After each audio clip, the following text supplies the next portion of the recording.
Austria-Hungary. When Austria-Hungary is attacked by Russia, Austria-Hungary triggers its treaty with Germany. Germany attacks Russia.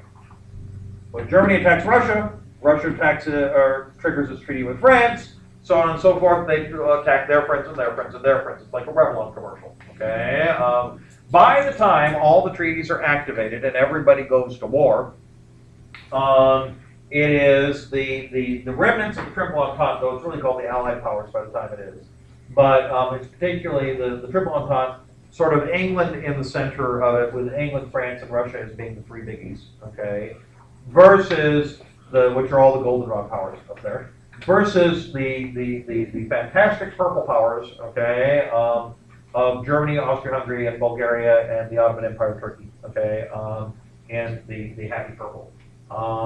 With the blue countries up here being the ones that set it out, being mostly Scandinavia, Switzerland, which is too busy banking their cheese and chocolate, and Spain, which never can actually be organized enough to get into a world war. They're always busy with something else. It's like, we shall get to you next time. We shall. We promise to be involved. We want to do war. We're just busy. Okay. Talk to us soon. Have fun in war. You know.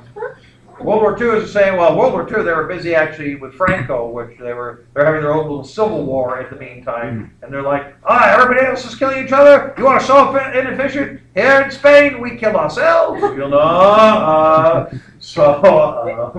Take that. To save you the trouble. Yeah, you know, it's fun. Anyway, but so this is the map of the war. Okay, does that all make sense? Okay. So the question is, how does the United States get involved with this entire crazy war effort? Well, ironic you should ask that, even though you didn't, but I'll pretend you did. Okay?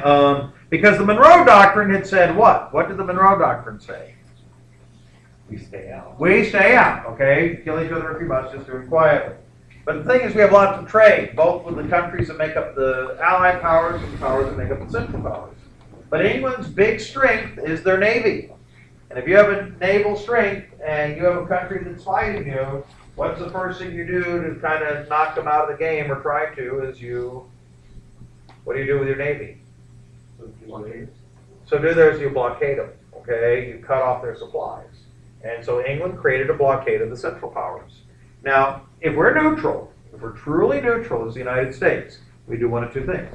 Either we would run the blockade and trade with both countries, or we would simply say we're not going to trade with either country and screw you guys, okay?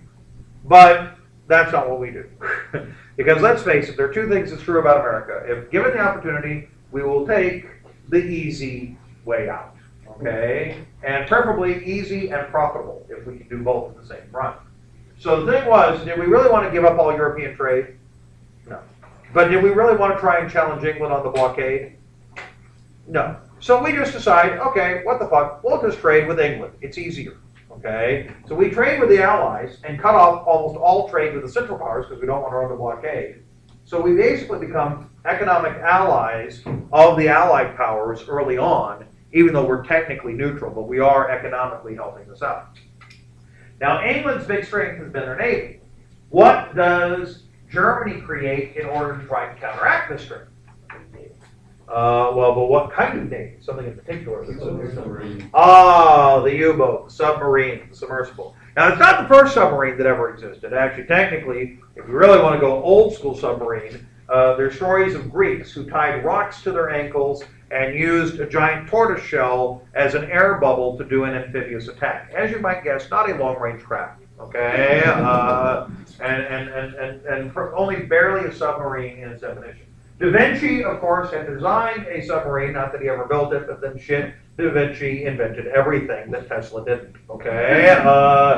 So you know, there it is. Basically, you know, you ever figured if you had Da Vinci and Tesla in the same room, and Tesla says, you make it mechanical, I'll electrify it, you know? And that will be the end of that. Can you imagine those two together as like crime fighters? That would be so cool. Anyway,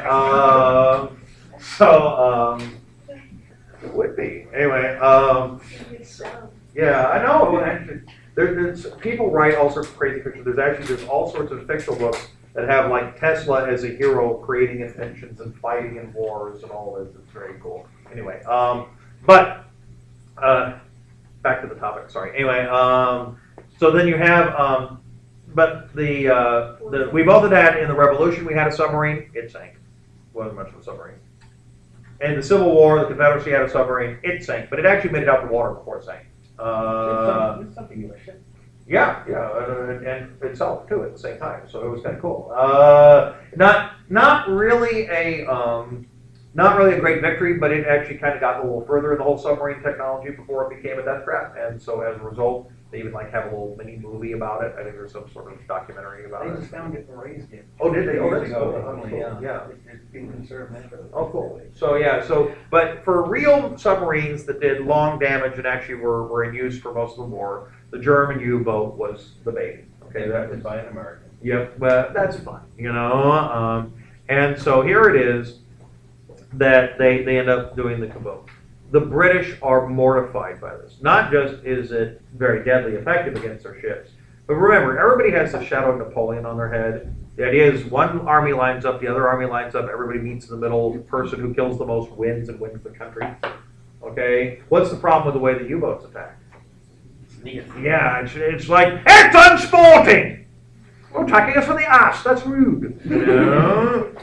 Come up here and fight like a man, and so they actually, the British are really angry about this. Now realize, we're doing a lot of shipping, and the Germans are bombing ships, and eventually something that contains Americans will get bombed and piss us off. Okay, and that's going to lead us to the war. Now, it's not going to cause the war, but it will certainly get us halfway there. But since we only have a few minutes, okay, let's put a pause here. I gave you two alternatives. You all were begging for an extension, and at the same time, when I said that no third exam, that immediately almost caused a few of you to